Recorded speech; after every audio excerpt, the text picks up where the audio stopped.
प्यारे बच्चों, आज आपको पता चला होगा कि नीट की नोटिफिकेशन आ गई है।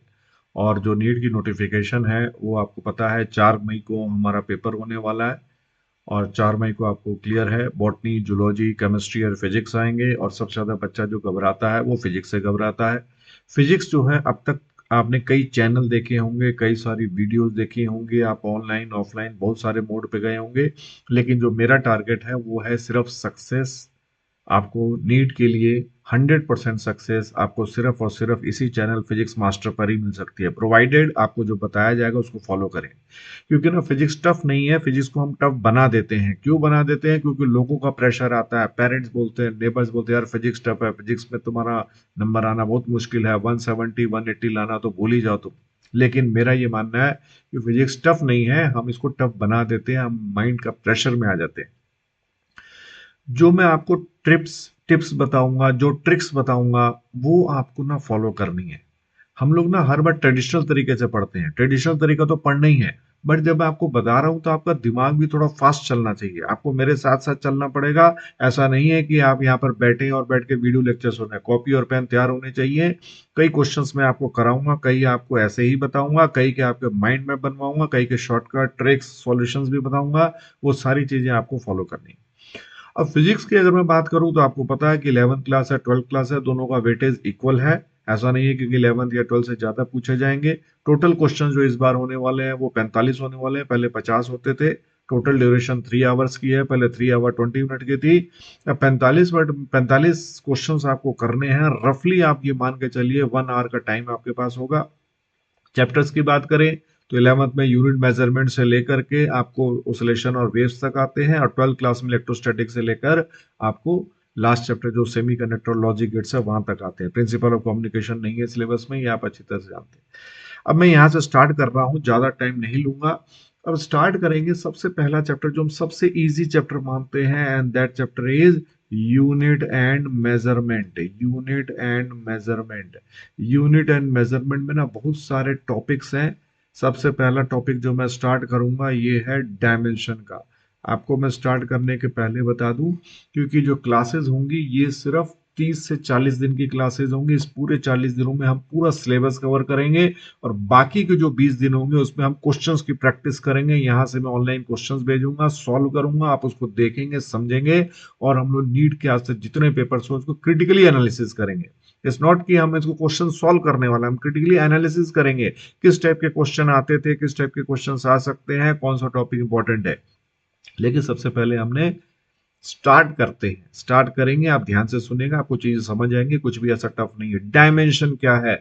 डायमेंशन बहुत सिंपल है। These are the powers of mass, length and time to represent a given quantity. Dimension क्या है? पावर है, इसको एक्सपोनेंट भी बोलते हैं। किसकी पावर? मास की पावर, लेंथ की पावर और टाइम की पावर। मास कैपिटल एम से, लेंथ एल से, टी टाइम से। बेसिक बातें आप जानते होंगे बट फिर भी मैं रिपीट कर रहा हूं। जब भी आप डायमेंशन प्रेजेंट करेंगे हमेशा स्क्वायर ब्रैकेट में करेंगे। जैसे अगर मैं आपसे कहूं वेलोसिटी की डायमेंशन, आप कहते हैं displacement by time, displacement for length, time हो गया टी। दिस इज एम नहीं है, एम की डायमेंशन 0 है। डायमेंशन मीन्स पावर, मास डायमेंशन नहीं है, पावर डायमेंशन है। एल की पावर 1, टी की पावर -1। बहुत सिंपल है। एक्सलरेशन बोला जाए change in velocity, change in velocity हो या वेलोसिटी हो, है तो डायमेंशन वेलोसिटी की।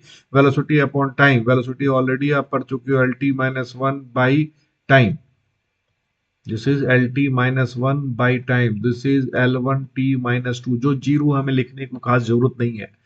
अब जैसे जैसे आगे बढ़ेंगे, फोर्स, आपको कुछ फॉर्मूले याद होंगे। Force is mass into acceleration. ये मैं आपको स्टार्ट कर रहा हूं, ये मैं सोचिए कि नीट में आएगा। नीट में तो थोड़ा और हाई लेवल की चीजें आएंगी। हाई लेवल का मतलब है कि धीरे धीरे हम स्टेप्स बढ़ते जाएंगे। Force mass into acceleration. Acceleration आपने निकाल लिया, m1 L1 t -2। प्रेशर होता था force upon area, force upon area. आप स्क्रीन भी देखते चलेंगे साथ साथ। फोर्स अपॉन एरिया, फोर्स क्या है? m1 L1 t -2। एरिया क्या होता है?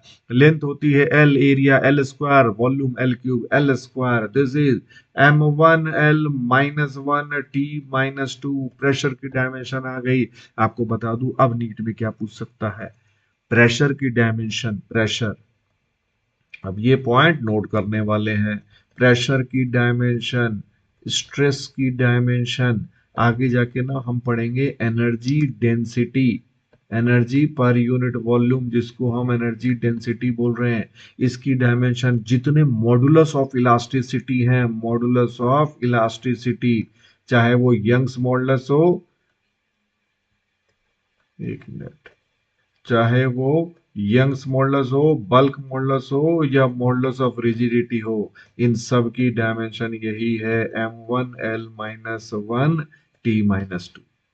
याद रखना, pressure, stress, energy density, modulus elasticity सबकी डायमेंशन सेम है। और आगे बढ़ता हूं, अगर कहीं वर्ड आपको ग्रेडियंट मिलता है, gradient, gradient always divided by length होता है, क्वांटिटी बाय लेंथ करेंगे ग्रेडियंट हो जाएगा। जैसे अगर मैं आपसे कहता हूं वेलोसिटी ग्रेडियंट, वेलोसिटी ग्रेडियंट यानी velocity by line time, sorry velocity by length, velocity क्या है l1 t-1, लेंथ क्या है l1, कैंसल क्या आ गया t-1, 1/t, 1/t is reciprocal of time period that is frequency. यानी कि वेलोसिटी ग्रेडियंट की डायमेंशन किसके इक्वल हो गई, ये हो गई फ्रीक्वेंसी की डायमेंशन के इक्वल।